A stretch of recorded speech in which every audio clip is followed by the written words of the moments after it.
नमस्कार मंडळी, माधुरीज किचनमध्ये तुमच्या सगळ्यांचे अगदी मनपूर्वक स्वागत। आज आपण पावसाळ्याच्या दिवसांमध्ये सगळ्यांच्याच आवडीचा पदार्थ म्हणजे भजे बनवणार आहोत।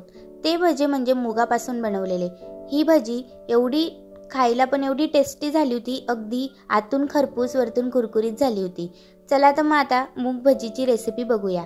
त्यासाठी मी रात्रभर पाण्यात मुगाची डाळ भिजत घातली होती। सकाळी 2-3 पाण्याने परत स्वच्छ धुवून घेतली आणि थोडी थोडी करून 2 वेळेस मिक्सर जार मधून बारीक करून घेतली। अगदी बारीकही नाही करायची, थोडीशी जाडसरच ठेवायची। हे बघा, एका भांड्यामध्ये मी ही डाळ बारीक करून घेतली। त्यानंतर दुसरे भांडे घेतले, त्याच्यामध्ये मुगाची डाळ टाकून घेतली। भरपूर 10 ते 15 असे लसणाच्या पाकळ्या घालून घेतल्या। 2-3 छोटे चम्मच जिरे घालून घेतले आणि 4 मिरचीचे तुकडे टाकले। त्यानंतर भरपूर प्रमाणात कोथिंबीर घ्यायची। कोथिंबीरीने भजींना खूपच छान टेस्ट येते। त्यानंतर हे सगळं आपल्याला मिक्सर जार मधून एकत्र दळून घ्यायचं आहे। जास्त बारीक नाही, थोडंसं जाडसरच ठेवायचं। तुम्ही बघू शकता अगदी मस्त असं दळलं गेलेलं आहे। त्यानंतर यात चवीनुसार मीठ टाकायचे आणि व्यवस्थित हाताने एकजीव करून घ्यायचे। तुम्ही बघू शकता अगदी असं छान आपलं पीठ तयार झालेलं आहे। त्यानंतर याच्यामध्ये बारीक चिरलेली कोथिंबीर टाकायची, म्हणजे भजे वरून अगदी छान दिसतात। हे सगळं एकजीव करायचं। त्यानंतर आपल्याला हाताने हे व्यवस्थित एकजीव करून घ्यायचं आहे, म्हणजे सगळे जिन्नस व्यवस्थित एकत्र होतात। त्यानंतर आपण कढईमध्ये कडकडीत असं तेल तापायला ठेवलं होतं। त्यामध्ये असे छोटे छोटे आकाराचे आपल्याला भजे सोडून घ्यायचे आहेत।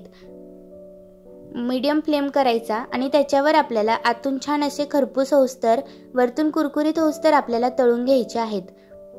तुम्ही बघू शकता अगदी मस्त असे तांबूस रंग येऊस्तर आपण भजे तळून घेतलेले आहेत। अगदी छान झाले, अगदी कुरकुरीत झाले होते।